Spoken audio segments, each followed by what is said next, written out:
우리가 모인 것은요, 국민혈세 마음대로 써놓고 자료까지 무단 폐기한 특활비 범죄 윤석열 대통령과 한동훈 전 법무부 장관을 고발하기 위해서 이 자리에 섰고요. 이렇게 급하게 우리 기자회견을 하게 되었는데요. 참석해 주신 우리 의원님들과 당선자분들께 깊은 감사의 말씀드립니다. 자, 그러면 소개를 같이 좀 해보시죠. 우리 강민정 의원님 먼저 좀 자기소개 쭉 돌아가면서 하도록 하겠습니다. 사무총장 맡고 있는 강민정입니다. 네, 더불어민주연합 공동대표 백승아입니다. 네, 더불어민주당 순천갑 김문수입니다. 저는 더불어민주연합 비례대표 당선자 위성란입니다. 네, 더불어민주당 인천 서구병 당선자 모경정입니다. 네, 부위원장 김조입니다. 읽겠습니다. 국민혈세 맘대로 써놓고 자료까지 무단 폐기한 특활비 범죄 윤석열 대통령과 한동훈 전 법무부 장관을 고발합니다. 국민의 혈세를 쓰는 곳에 성역은 있을 수 없습니다. 2022년 12월 27일 윤석열 대통령이 국무회의에서 했던 말입니다. 그러나 윤석열 대통령이 몸담았던 검찰이야말로 국민 혈세를 가장 멋대로 쓰는 성역 중의 성역이었음이 검찰 특활비 논란을 통해 명명백백히 드러났습니다. 국민 혈세를 마음대로 써놓고 자료까지 무단 폐기한 검찰의 범죄 행각, 그 중심에는 윤석열 대통령과 한동훈 전 법무부 장관이 있습니다. 먼저 윤석열 대통령의 범죄 혐의에 대해 설명드립니다. 기획재정부의 예산 및 기금운용계획 집행 지침에 의하면 검찰총장의 특수활동비는 기밀을 요하는 수사나 정보활동의 목적으로 용도가 한정되어 있습니다. 그러나 윤석열 대통령은 검찰총장 재직 시절 이렇게 용도가 한정된 특활비를 마치 쌈짓돈 꺼내 쓰듯 남용하는 비상식적이고 위법적인 행태를 반복했습니다. 언론 보도에 따르면 윤석열 검찰총장은 재임 중 총장목 특수활동비 이른바 현금 저수지를 약 78억 원 규모로 조성해 놓았고, 이는 재임 기간의 20개월 동안 검찰 조직 전체가 쓴 특수활동비 전체의 절반이 넘는 59%에 달하는 막대한 규모입니다.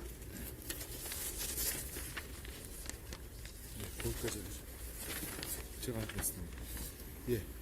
윤석열 총장은 임기 마지막 3개월 동안 이 현금 저수지에서 꺼낸 억대 현금을 전국 검찰청에 나눠주는 전례 없는 행태를 보였습니다. 심각한 문제는 특수활동비 지급일이 윤석열 총장에게 법적 정치적 위기가 닥친 시점과 맞물린다는 것입니다. 2020년 12월 3일 윤석열 총장은 전국 검찰청에 특활비 1억 1268만 원을 전액 현금으로 지급했습니다. 공교롭게도 다음날 바로 추미애 당시 법무부 장관의 징계 청구에 의해 윤석열 총장에 대한 제1차 징계위원회가 열릴 예정이었습니다.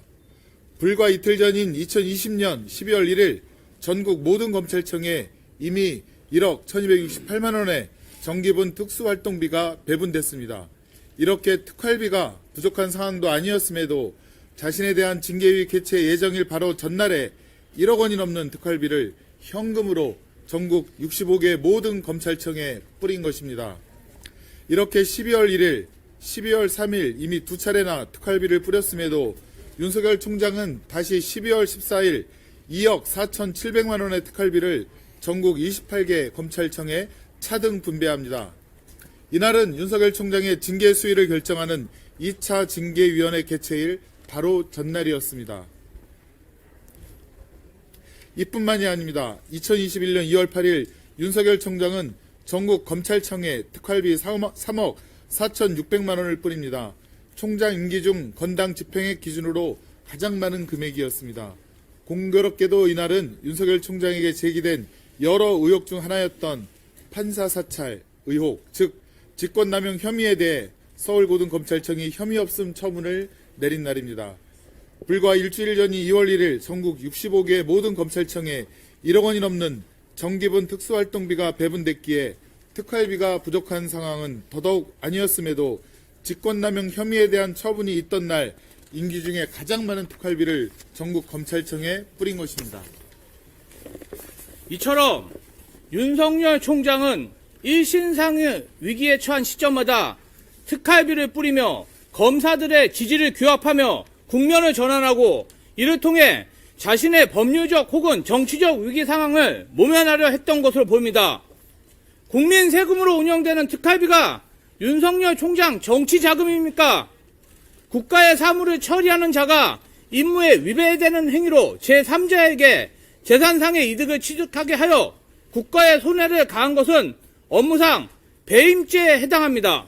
또한 이로 인해 국고에 손실을 미친 금액이 확정된 것만 7억 568만 원에 달하므로 이는 특정 범죄 가중처벌 등에 관한 법률상 국고 손실죄에 해당합니다. 다음은 한동훈 전 법무장관에 관련 혐의입니다. 지난 2023년 4월 13일 대법원은 시민단체의 특활비 정보공개 청구 소송에서 2017년 1월부터 2019년 9월까지 대검과 서울지검이 사용한 특수활동비, 특정 업무 경비, 업무 추진비 사용 내역과 지출 증빙 자료를 공개하라고 판결한 바 있습니다. 그러나 실제 검찰이 제공한 자료를 보면 상당한 기간의 자료가 불법 폐기되어 존재하지 않았으며 공개된 자료에도 특정 업무 경비와 업무 추진비 영수증이 보이지 않을 정도로 흐리게 복사된 것이 절반이 넘었으며 음식점 상호와 카드 결제 시간까지 가려진 영수증도 있었습니다. 대법원 판결을 무시하고 국민의 알 권리를 조롱한 처사였습니다. 그러나 이에 대해 한동훈 장관은 2024년 7월 26일 국회 법사위에 출석해 영수증을 오래 보관하다 보면 잉크가 휘발된다.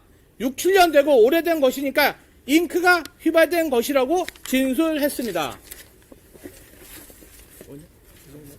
법질서를 수호해야 할 법무부 장관이 사실상 검찰의 정보 공개 의무 위반 행위 및 특정 업무 경비 오남용 등의 범죄 행위 은닉에 적극적으로 가담하고 또 방조한 것입니다.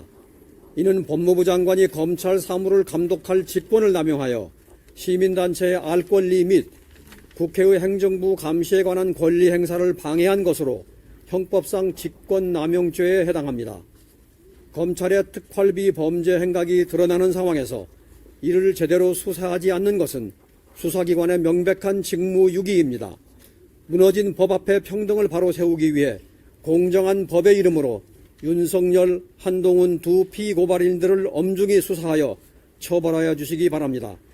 검찰 독재정치 탄압대책위는 앞으로도 가능한 모든 수단을 동원해 특활비 남용 범죄의 실태를 국민 앞에 낱낱이 밝히겠습니다.